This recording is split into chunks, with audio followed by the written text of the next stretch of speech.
Okay, so hi everyone, and welcome. Thank you so much for joining tonight as we do our virtual event with author William Lashner, who is the author of several adult thrillers, but the main and more important thing for me anyway is the Elizabeth Webster series of middle grade spooky mysteries. Also, he is a former criminal prosecutor with the Department of Justice in Washington, D.C., and a graduate of the Iowa Writers Workshop. His novels have been published worldwide and have been nominated for 2 Shamus Awards, a Gumshoe Award, an Edgar Award, and been selected as an editor's choice in the New York Times Book Review. When he was a kid, his favorite books were The Count of Monte Cristo and any comic with the Batman on the cover. And as I said, Elizabeth Webster is his first series for kids. It started with Elizabeth Webster in the Court of Uncommon Pleas, awesome book, and then follows with his latest release, which just came out a couple weeks ago, Elizabeth Webster and the Portal of Doom, also an awesome book. You can connect with Bill on his website at www.williamlashner.com. So, hi, Bill. Thank you so much for being here tonight. Marielle, it's a thrill. Thank you for having me. Oh, I'm so excited. I'm really excited. And so a little background with this, I absolutely love the Elizabeth Webster series. And actually, as booksellers, we do get like advanced readers copies. And the first one, Elizabeth Webster and the Court of Uncommon Pleas, was actually the first one I got to take home. So it's very special to me. And I absolutely loved it. And so it was kind of the first one where I had preparation in hand selling it to customers. So I've sort of made my sort of elevator pitch over, the past year that it's been out. And I have described, so this is for to people who have no idea what it is.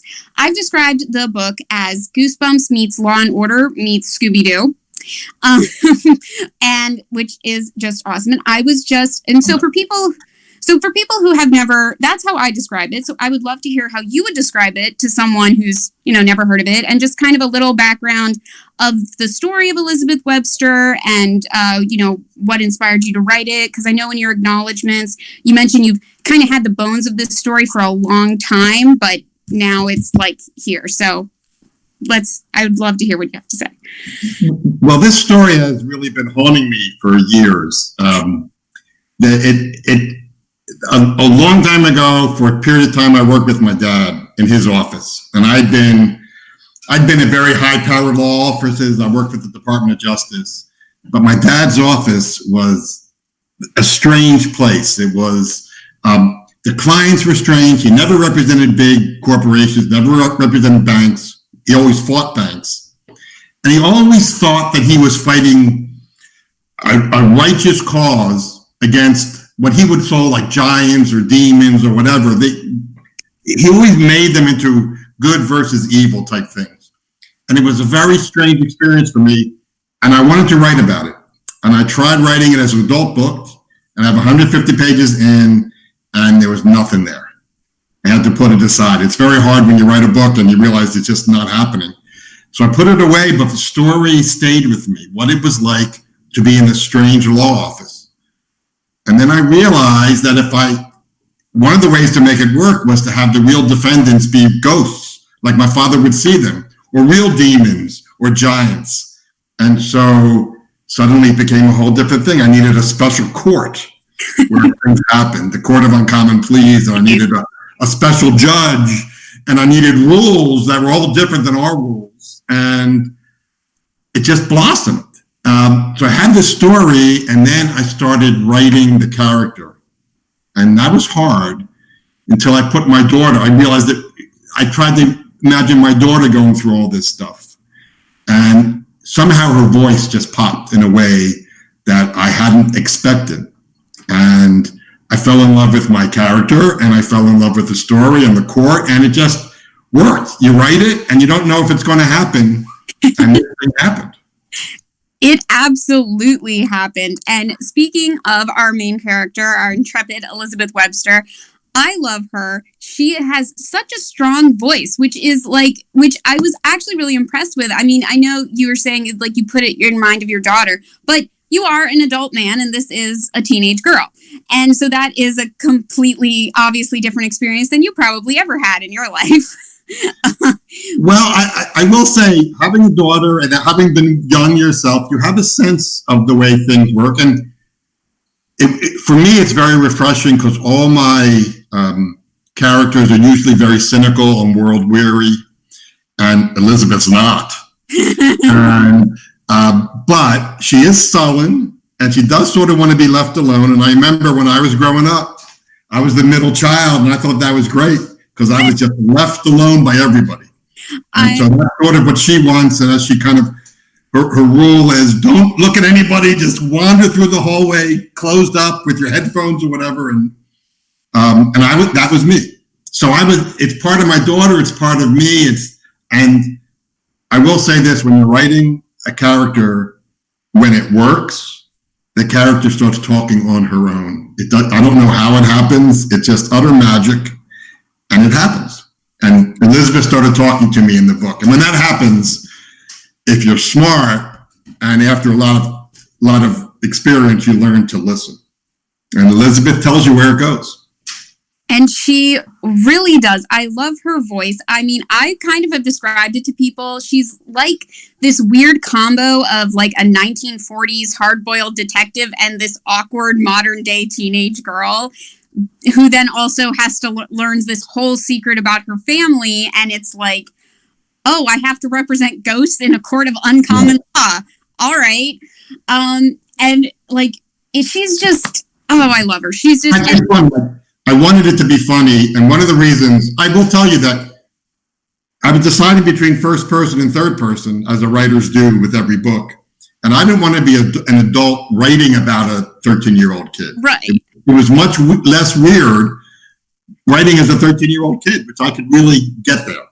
I know. And I think that's why this story can be so relatable to people, even with, obviously, we don't all have to deal with ghosts and demons and ghoulies and all that kind of stuff, but she's such a real character. She's such a real kid who is now has to deal with real kid stuff too. Like she has to deal, in it, her parents are divorced. She hasn't seen her father in years. She has a stepdad and a half brother. And that's a lot of things that I think a lot of kids can relate to right now. And then she goes on this amazing adventure of so I love in the first book, I'm trying not to give any spoilers because it is such a great book. And it's so well, with the mystery part is so well plotted. I don't want to give anything away, but it is nice to kind of see her character development. She's she's very down and awkward, but then she becomes much more self-confident as the book goes on, and she's just great. And then also, speaking of more of Elizabeth Webster and her family and the Court of Uncommon Pleas and all the rules you had to think up for that, I thought it was very cool because I say that Elizabeth Webster is kind of like the answer to everything book because it has the mystery, it has the spooky, but it also has some historical facts in it. So in the first one, we learn that the reason Elizabeth and her family can preside in the Court of Uncommon Pleas is because they are descendants of real life lawyer, orator, Secretary of State, Daniel Webster. And I know you mentioned you pulled from the folklore about him, the devil and Daniel Webster. Well, that's a great story by Stephen Vincent Benet. But I will tell you that one of the things I've done in all my books is that when I refer to other stories, they're always books. I purposely have avoided talking about movies in all my books, but I want to talk about something that people can read. So I had one book where I talked about Crime and Punishment was the key to a mystery, that novel. And so in this, it's the Stephen Vincent Benet story called The Devil and Daniel Webster, where a guy sells his soul to the devil, and then the devil wants it, and he refuses to give it, and there's a trial. And of course, in the story, which is a great story, which you should read, they have a jury trial in this strange court in the guy's barn with the worst criminals in American history in the jury, including Benedict Arnold and stuff. and the judge is on the side of the devil. The devil's the other attorney, and the only way he can do it, he hires the greatest attorney of all time, in that time of America, Daniel Webster. And that's why the story is called The Devil and Daniel Webster. And I made a little addendum that because Daniel Webster won that case, his ancestors are allowed to argue in the court of uncommon pleas. And so that's how she got into, that's how the family business started. Which is just such a great thing. And like, I love the whole world of the court of uncommon pleas. Like you were saying, you had to think up like the rules and stuff because like, okay, she's 13 years old, but she can be a lawyer. Like, right. Like could you like maybe like expand on that a little bit? Like, how did you think up the rules and like make the rules this is one of the things that I really tried to do is I wanted it to be legally correct. And that's hard to do, but I wanted it to be legally correct. I wanted you, when you're reading this, to maybe accidentally learn a little bit about the law, which I love the law. I was a lawyer, and there's something in the world called the common law, which is what we pretty much governed us for hundreds of years before statutes became big, where the judges made these laws and they were the stuff. So what crimes are, common law said that, what trespassing, what property rights. So I sort of followed all those old common law rules that you can find anywhere. And that's what the court followed. And so in terms of rules of evidence, you follow the rules of evidence in terms of how trials happen. They're all correct, the way trials happen. It's just based on common law instead of U.S. statutes. That is, and I did really like that because, you know, it was obviously this is for a middle grade audience and you use actual words that are like, you know, I've heard in like, you know, lawyers in like shows like Law and Order, they actually use them. So they're like real things. Right. I have no idea what they mean. And I tried to do it funny. I mean, for example, there's habeas corpus is this thing where it's criminals or people in jail in custody. They do a petition in habeas corpus, and they get into court, and the people who are holding them in jail have to say, "This is why we're holding them in jail." It's a very common law protection that came in ancient England. But whenever people talk about it, it's called the Great Writ because it really is the king used to be able to lock people up, and now you can't without them having a recourse to court. The Great Writ. So every time anybody mentions habeas corpus in the book, they get off. So, the Great Writ. Elizabeth's looking, really, why does everyone say that? It's like so ridiculous. It's the cornerstone of the law. Really, But so we learn habeas corpus, we learn about service of process, we learn about certain things, and we try to do it in a way that makes you laugh. I know, and it did. It really made me laugh. I'd heard habeas corpus, like the term, forever, and until I read the Court of Uncommon Pleas, I had no idea what it was. I was like, I don't know what this means. But you do it in such a way that's so, like, it explains it so well that... This book is not a lecture. This book is fun. I mean, that's one of the things I really wanted it to be. I wanted it to be funny and scary. But if you learn something along the way, that's not terrible. Exactly. But like I said, you do it in such a way where you learn it, but you don't really feel like you're learning it. It's just this funny part that happens in the story. And then it's like, and really, the thing I love the most in the way that you do all the law stuff is especially with all the paperwork that even in the afterlife is necessary, guys. Because I love the fact that I don't think this is too much of a spoiler because it does happen pretty close to the beginning in the Court of Uncommon Pleas when they have to deal with Henry Harrison's ghost. They have to serve her with an action of ejectment. So it's kind of like, here's a piece of paper, ghost girl. Right. How do you serve a ghost? And that's a big scene with the altar stake. But one of the things that's very funny is that I think it's funny is that if you're going to represent somebody, you need an agreement. You just can't say, I represent you. You have an agreement, a document, a fee agreement. I know. And so they're always trying to get their money. They're lawyers. You got to pay. You got to get paid. So exactly. And just to get into the second book, and again, it's not really that big of a spoiler because it happens at the beginning, guys. And is just in the beginning when she's in the beginning of the second book, she has to deal with some banshees that are haunting her friend's basement, as you do. As they do. As you do. And when the banshees come and they need her help, then she goes, okay, So there are two conditions. One, you have to stop haunting young me's house. And two, you need to sign this fee agreement. And then she like literally has it in like a folder, takes out the paperwork. It's like, you need to sign this fee agreement because. And you notice that the banshee starts screaming like crazy on the fee agreement. Nobody wants to sign a fee agreement with a lawyer, but we're lawyers. And she like goes on and she's like, so basically it's pretty standard. It's just either when we help cure, he will pay us, or we will have someone collect it on your side for us. Like, it's very like, it's like, because it was like this whole scene where it's creepy and like they're trying to exorcise ghosts, and then all of a sudden it's like totally normal, like lawyer, like in a lawyer's office with paperwork. It's just so funny. One thing I didn't do, I don't do the billable hour stuff, but that would have been, every hour, everything you do is always. Yeah, okay. I'm on the clock for the next hour, guys. So, and it was so well. And really, I say it's not a spoiler because I really felt like the first Elizabeth Webster book, although, you have there's like a nice like lead into, obviously this is going to be a series, but it ends, you can read the first Elizabeth Webster book and the mystery is solved. And then the second one is a new mystery. So while it's nice to read them in order, and I enjoyed reading them in order, I felt like you didn't really have to. If someone were to just happen to pick up Elizabeth Webster in the Portal of Doom, the second one, not realizing it was the second one, and read it, they could still enjoy it. And I made a special effort to kind of introduce you to the things, stuff that you had a discovery of in the first one.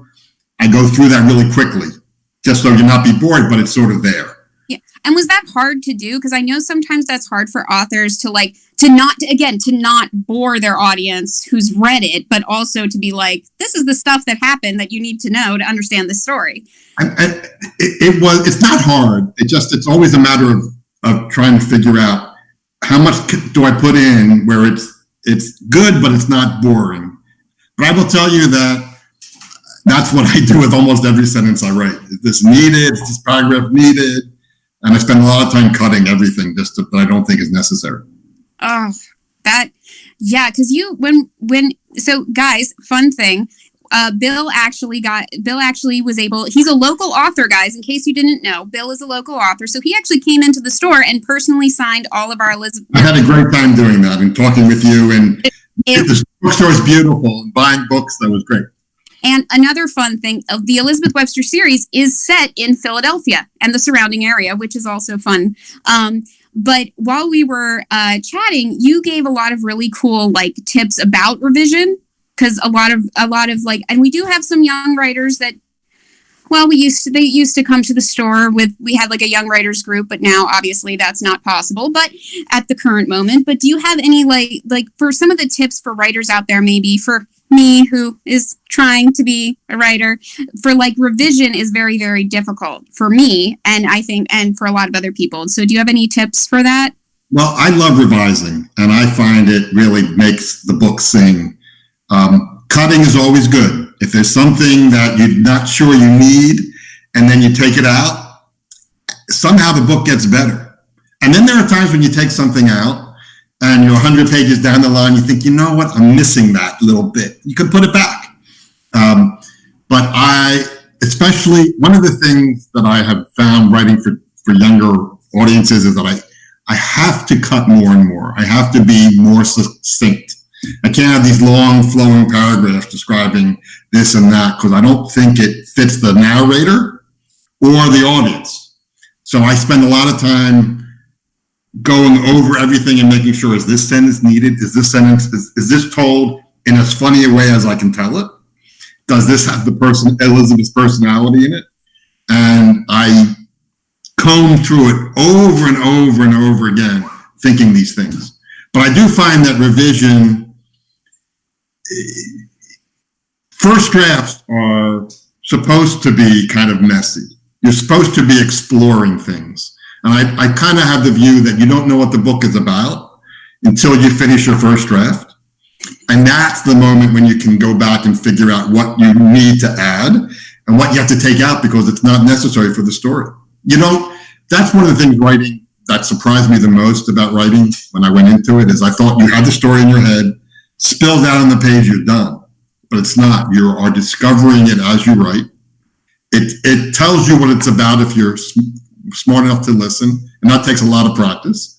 And the more you listen, the more it leads you, and then you get to this point where you get to the end, which you probably didn't realize it was going to be the end, and then you have to rewrite it to fit the new vision that the book has told you it's about. It's hard to explain, but it's magical, and I will tell you that the great joy of writing is going through that whole process, is listening to the book telling you what it's about, and realizing, oh my gosh, how amazing is that? I hadn't even thought of that, and the book's telling me how cool it can be, and then pursuing it, not saying, well, that's not my plan.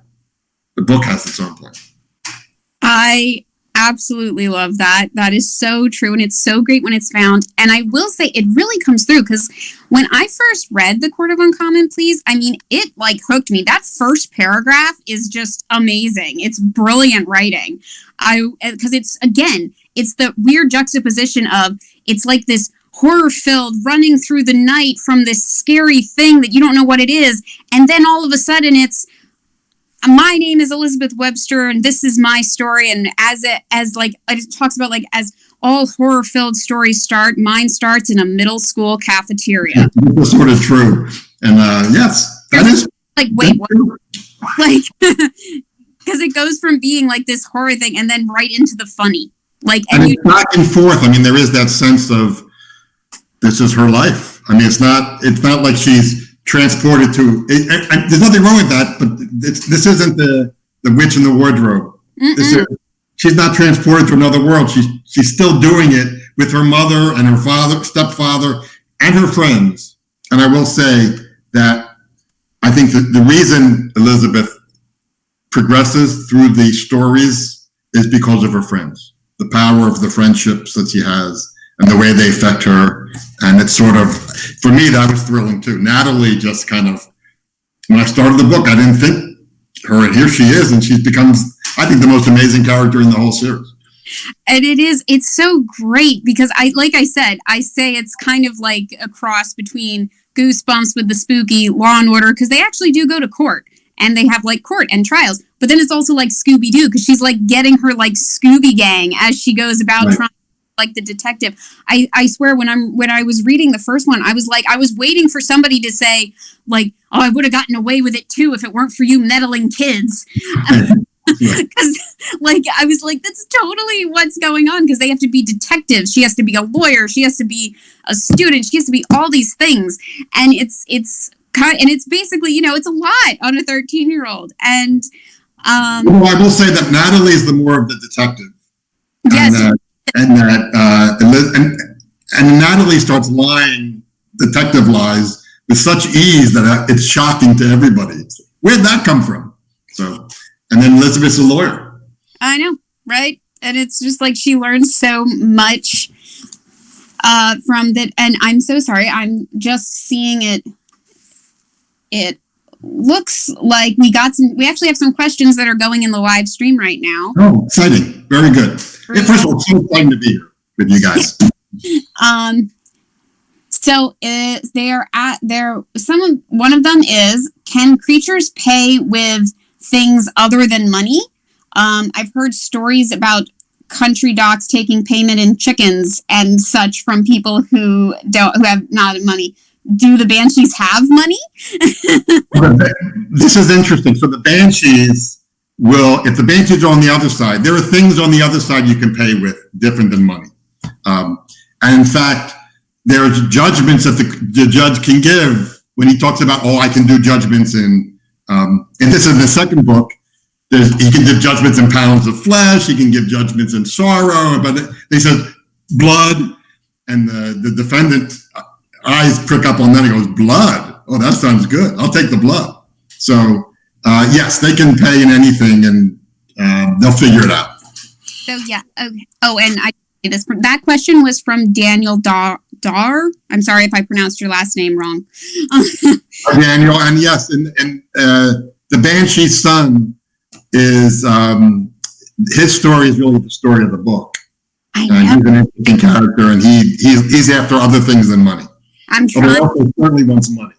I'm trying not. I don't want to give spoilers because I want people to read it. And then it looks like we've got some questions from Kevin Smith. Kevin, hello, Kevin. How you doing, man? He says one of them. It's the these are comments. He says he describes your series as Nancy Drew meets Harry Potter if Hogwarts was a law school. Right. And then he is asking, were there advanced reader copies of Portal of Doom? He figured COVID kept that from happening. I will say I did not get a physical advanced reader's copy of Portal of Doom. I don't know if they existed. I don't think they will. I think we're trying to figure out how to do marketing in COVID. It's all very hard and it's different. Yeah. But no, actually, and the third one is finished, and we're working on the cover for that, and it's looking really good. And the series is kind of cool, and I closed up a lot of the things that I opened up in the first one, which is very exciting.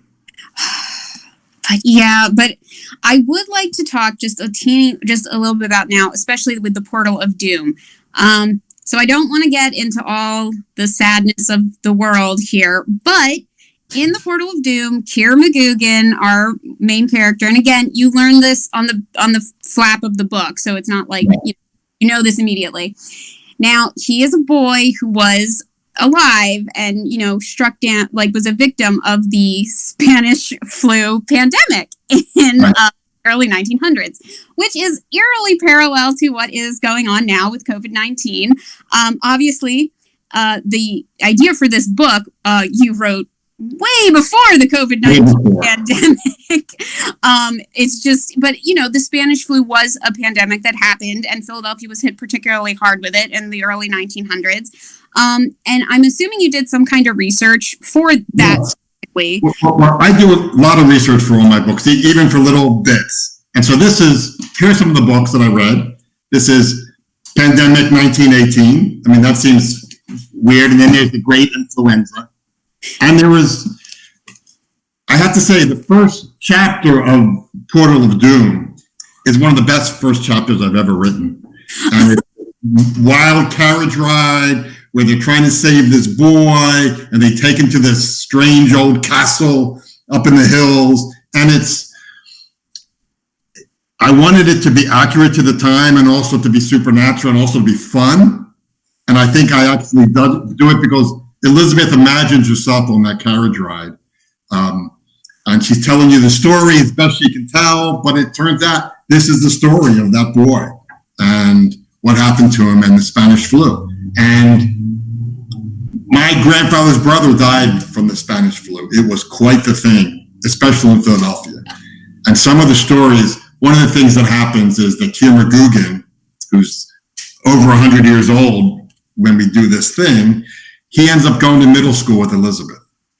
And it's like Elizabeth is saying, "Oh my God, they're gonna rip him apart. All the kids are gonna rip apart this innocent little 100-year-old man."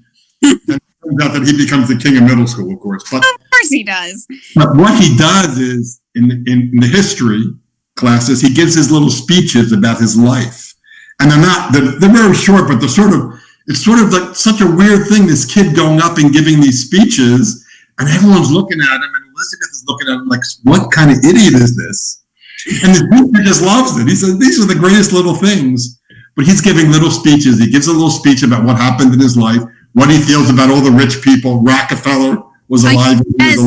Tiny dime story that he tells. Right. And then he says the end and sits down, and he thinks that went over. And Elizabeth looks at him. They think you're an idiot. Don't do that. But that's Kira McGugan. I know, and he is a really cool character, and to have that, and then to have that kind of, he's sort of like a character outside of his time, because he's been I'm sorry guys, this is a teeny bit of a spoiler. He's been on this weird creepy lady's estate for the castle for 100 years. So, and he hasn't aged. He's still 12. So when he then is at her middle school, it's just the funniest thing, because it's and then he the way that he talks, I don't know if you pictured him this way, but when he talks, I hear an Irish accent.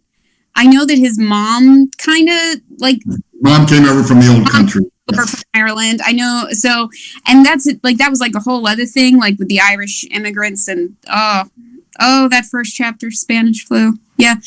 And then I will say I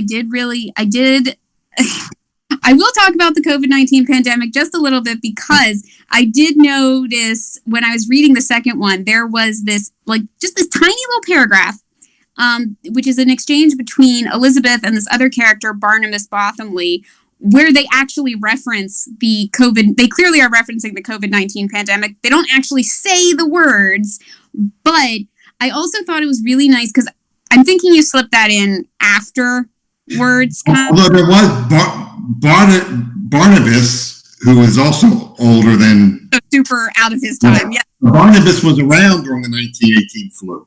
Exactly. And so he was trying to explain it, because Elizabeth says, who dies of the flu? And I know people do, but it's not like a thing that we know. But then Barnabas says, oh, this was quite the thing in 1918. Mm-hmm. He tells about how he was in the wards taking care of the people. He was volunteering, because when it came in Philadelphia, it was the worst thing. Thousands, almost every week, thousands and thousands every week.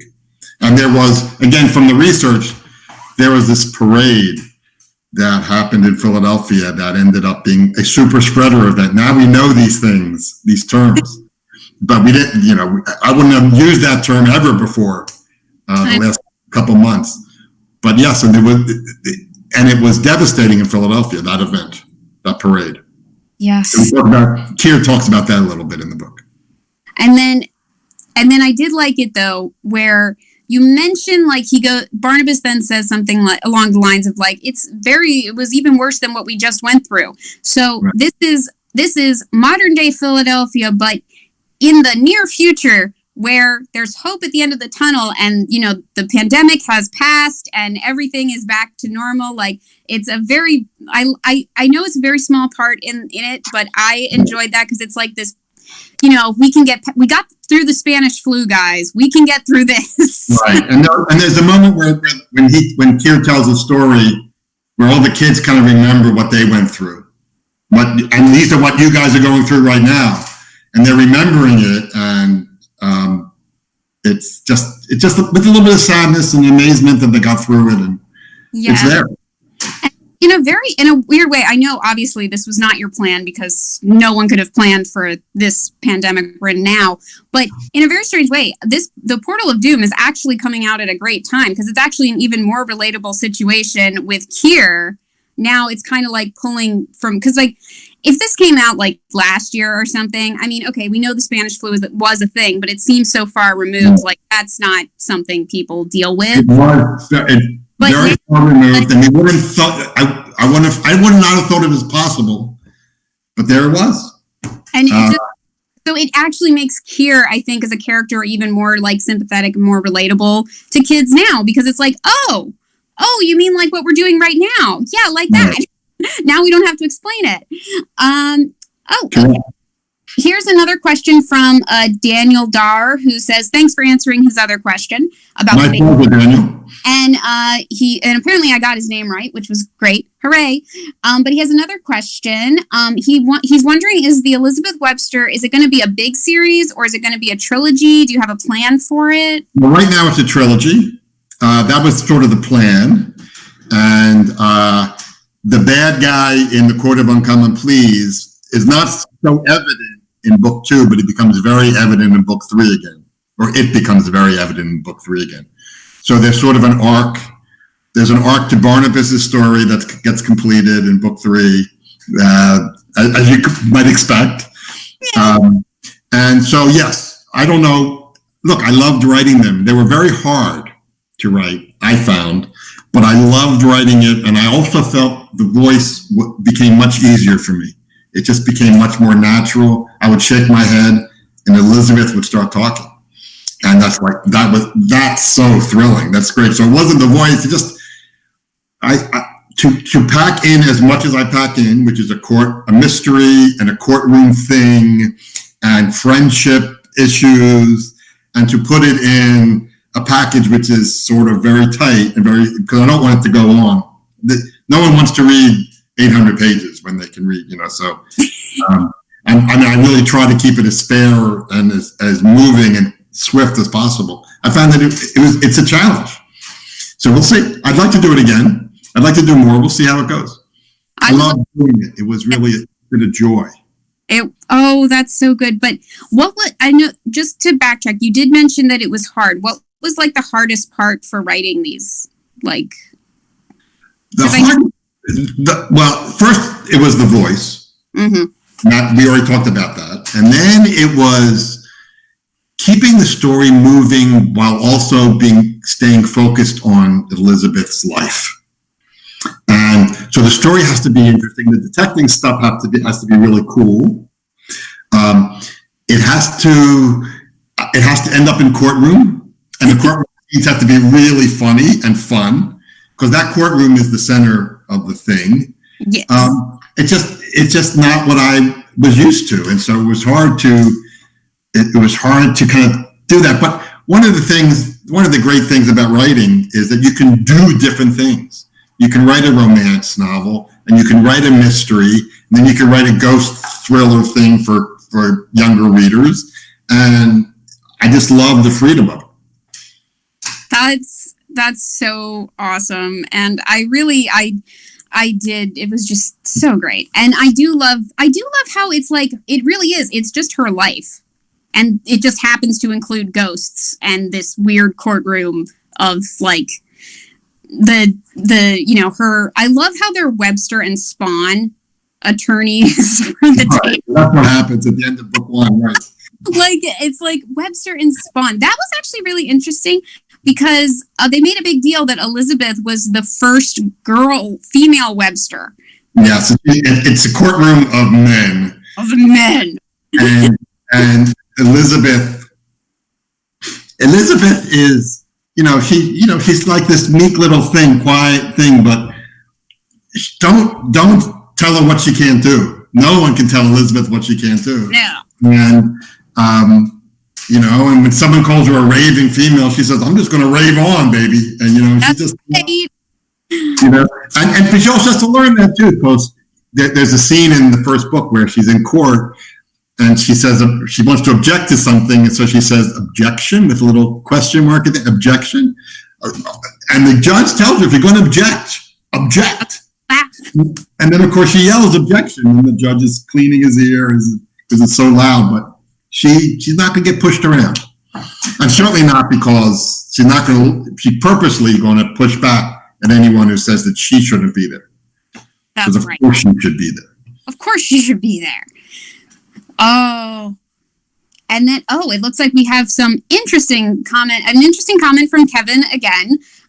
He says, Disney Plus could make a great series from your book, from your Elizabeth Webster book. He's just saying.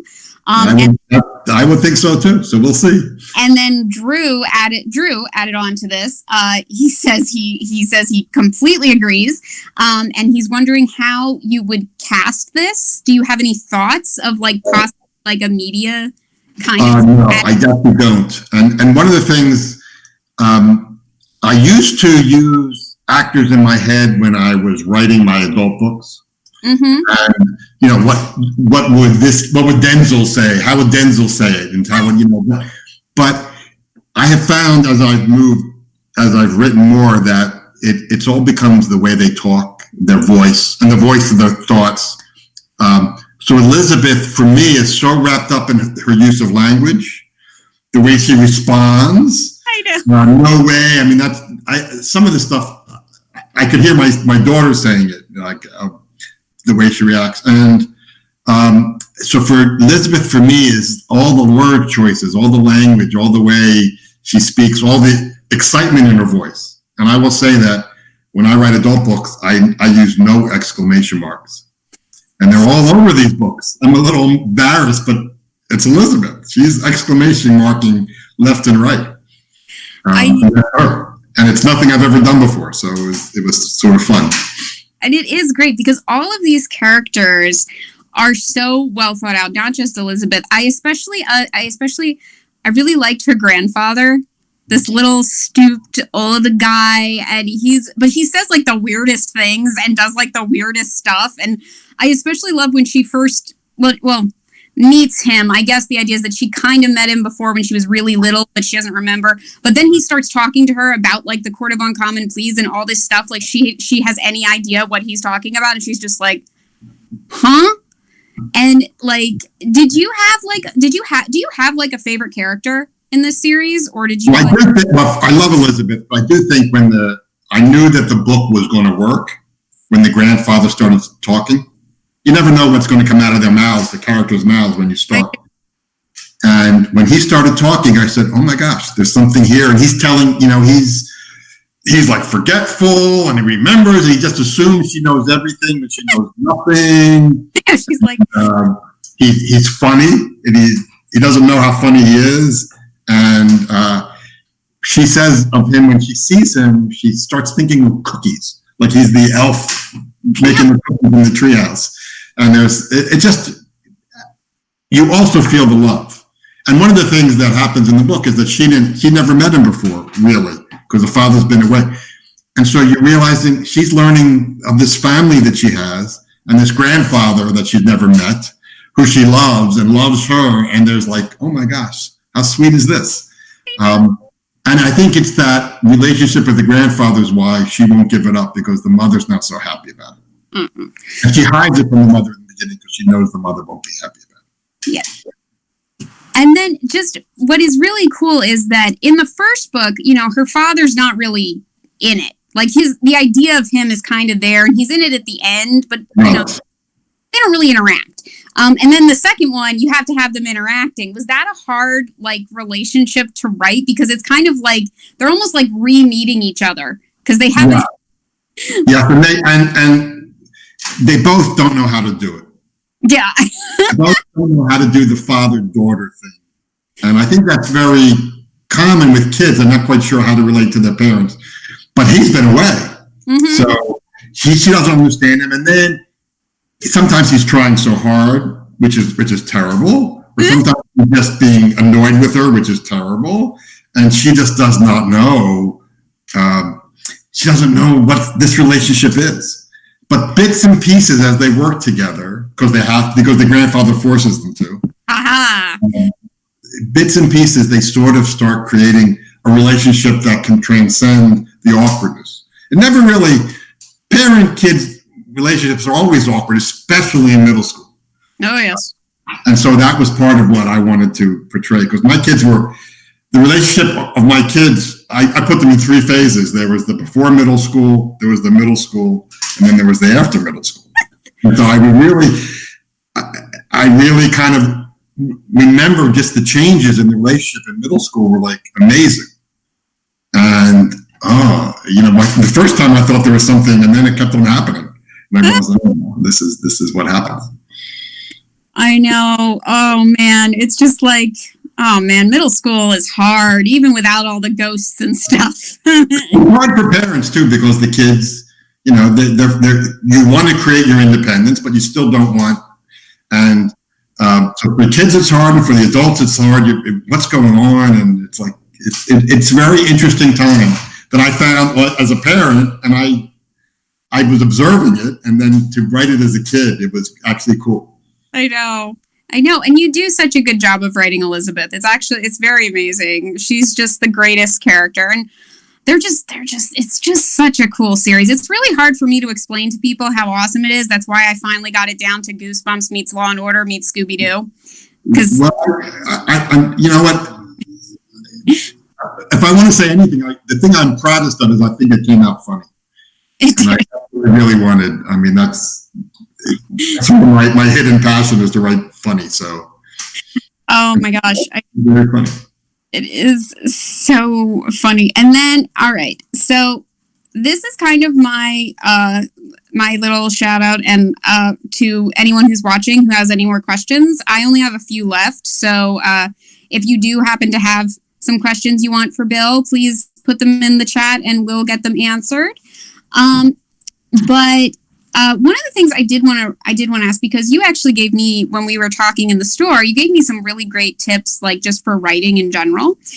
So do you have any, like, do you have like any tips? Do you have like a number one tip for a budding writer, or? Well, the easiest thing to say to a writer, if you want to be a budding writer, you have to do two things. You have to read a lot. And I don't mean any specific thing. You should read everything. I love graphic novels. Some of them are amazing. I read romance novels. I read history. I read horror novels. I read detective stories. I read everything. So that's the first thing. And it's not important. You don't have to listen and only read the stuff that you think is boring but be good for you. You should read everything. And then you got to write. That's it. You really do have to write. And the great thing about writing, the thing that I love, is that you don't need anyone's permission to do it. You don't need anyone's permission to write a certain type of book or a certain type of story. You don't need to get a crew together to help you like you do if you're making a movie. You don't have to be cast, like if you want to act, you have to be cast for the role in your school play. No one can stop you from writing. You just do it. And I remember doing it through high school, doing it in college, nothing, this was just for me, but I would do it and I loved it. And the more I did it, the better I got, although I wasn't good for a long time. And give yourself a break because it's hard. It's hard. You start copying somebody and then you start sounding like yourself and then you're not sure if it's good enough. So that's the first thing. And then second thing is what we talked about before. The most important part of writing might be rewriting. The most important part of writing is finishing. So finishing. Finish that first draft, whether it's a story or a poem or a novel or a screenplay or a graphic script. And there are books about how to write graphic scripts. Finish it. The first novel I ever wrote, I sat down, it was in Philadelphia, and I was writing 3 or 4 pages a day, and at 400 pages, I finished it. And I sent it out, and nobody liked it. And they were right, because it was terrible. Terrible. And then later, when I applied to writing school, I couldn't find 5 pages to send in. I had to write my whole application. I had to write stories for the application. But I learned how to finish. And that was a big deal. And so I learned that you can finish things. And once you finish it, then you can save it. There's not a book I've written, including Elizabeth, where I didn't say, I have to save this in the rewrite. And then you do it. You figure out what you have to do. I generally, like we were talking about before, after I finish the book, I outline it again. I outline what it should be. I outline what I have, and then I outline what it should be. Yes. I've read a lot of books about writing and about screenwriting and stuff, and I know form, and I don't want to be slave to it, but now I write an outline of what it should be. And then when I'm rewriting, I can make it what it should be instead of what it just came out. Which I actually found was a really helpful tip. Like if you outline what you have, then you kind of see the holes of what you need and what you don't need. Right. Okay. So first off, it looks like we have a comment from Magpie Starcatcher in reference to your writing advice. It says amazing. She says amazing words, or they say amazing words. And then we do have another question from Daniel. He's wondering, would Elizabeth defend a client that she knows is guilty? And how does that work in the supernatural world? That is such a great question. And that is something that we grappled with. But I would say that Elizabeth would. Now, what does it mean to be guilty in the supernatural world? What is a ghost? Generally, in our view in the book, especially in Elizabeth Court of Uncommon Pleas, that ghosts, even though they're doing something bad, it's because they have unfinished business in this world before they move to the next world. And so Elizabeth, by representing someone who has this unfinished business, part of what you would do for your client would be to get her to pay what price she has to pay, but also help her finish what she needs finishing in this world. You can be your emissary. You can be a lawyer doesn't have to just stand up and say things in court. A lawyer can help. It is a helping profession. And so, yes, some ghosts, even though they're violating the supernatural law, they might have reasons, things that they need to help. But that's a hard question. That's a great question. But, if you believe in the system, if you believe that the court can give justice, then the responsibility of punishment is on the court. Your responsibility is to do what you can for your client. The way it's set up is you have two sides. You have a prosecutor doing everything he can to get the ghost in trouble, and you're doing everything you can to get the ghost out of trouble. And if there's evidence, then the judge will do what is appropriate. That's the way justice should work. Doesn't always work in the real world, but everybody needs a defense. Everyone deserves a defense, even if they're guilty. And that's one of the running things that her grandfather will say, like, everybody deserves due process. And like, even in the second one, she is now defending a gremlin because, right. Even, and that one, again, not giving anything away, but, at first when she hears the gremlins, thing, it kind of seems like the gremlin is probably guilty. It's just a cute little gremlin. It's a cute gremlin, guys. Her name is Althea. She's a cute little gremlin. And I have to say, Henry, who's one of my favorite characters, and he's in all three books, Henry is a great gremlin wrangler. I know. They have this relationship that's shockingly cool. So there you go. That's awesome. I know. I did love that. Oh. And okay, looks like we got a nice comment from Kevin again. He says, "Good luck, Bill, with the new book. Read it, loved it, left 5 stars on Amazon. Sorry to promote a competitor. And thanks for signing 2 for me at town. Happy holidays. Excited for book 3. I appreciate that, Kevin. Kevin's been with me. Kevin's been a reader and a friend for a long time, since my first book, which was a long time ago. Oh, that's so nice. And it's so nice because and see, it's really nice to see that, because you started out writing adult thrillers, but you still have fans that are following you even as you go into like the middle grade. Like, and I will say that my adult thrillers, I always tried to make them funny still.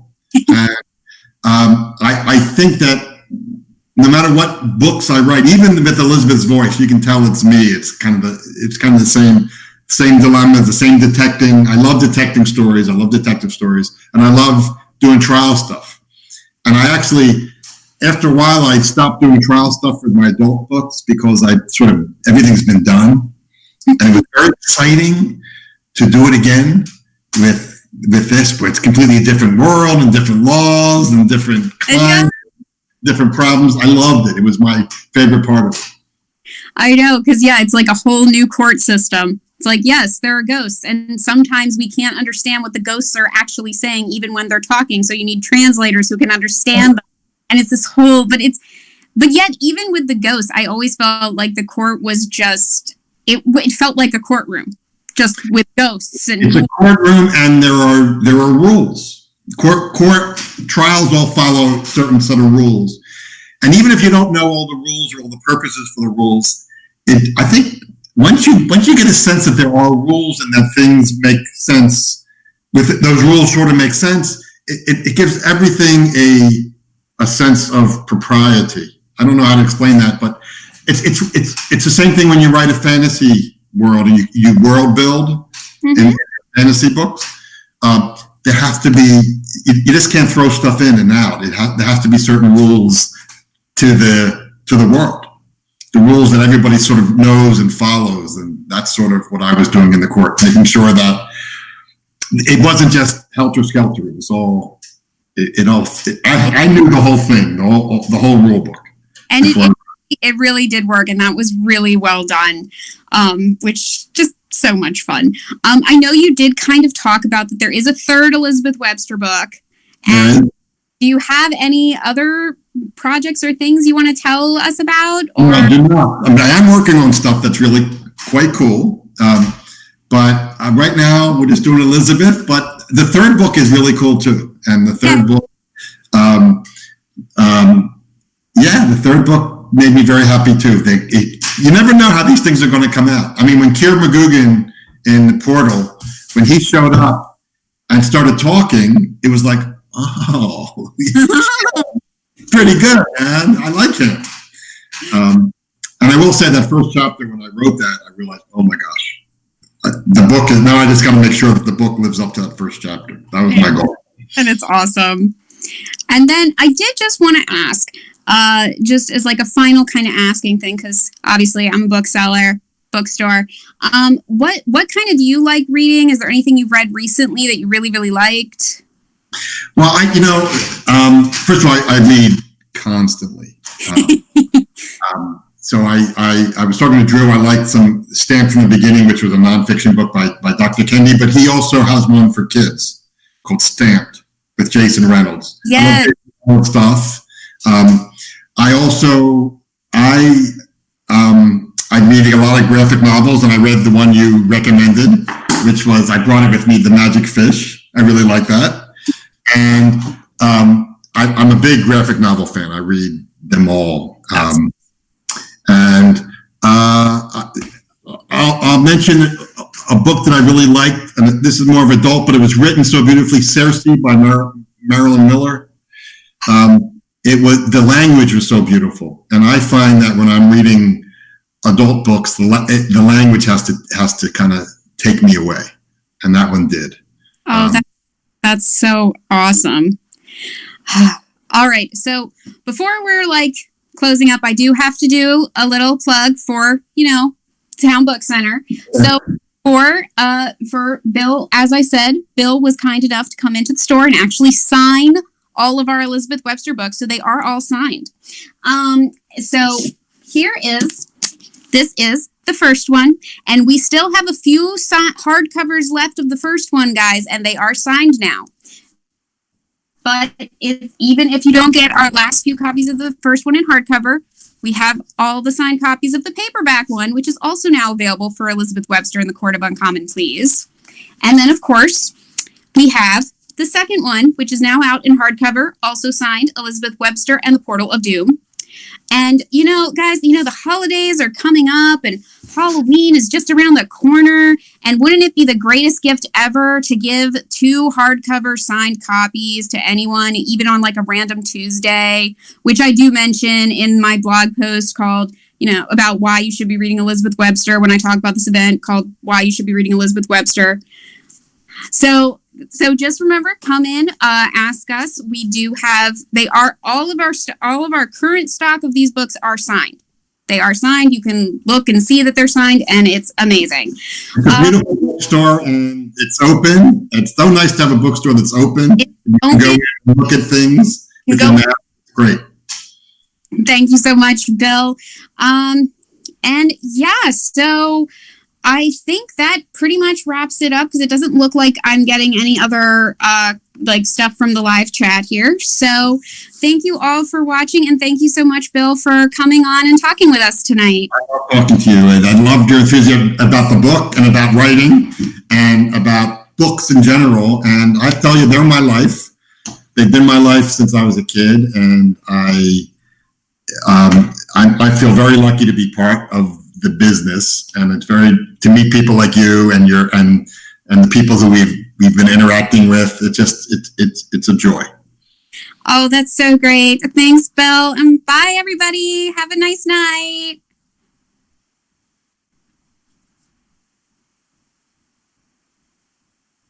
Okay.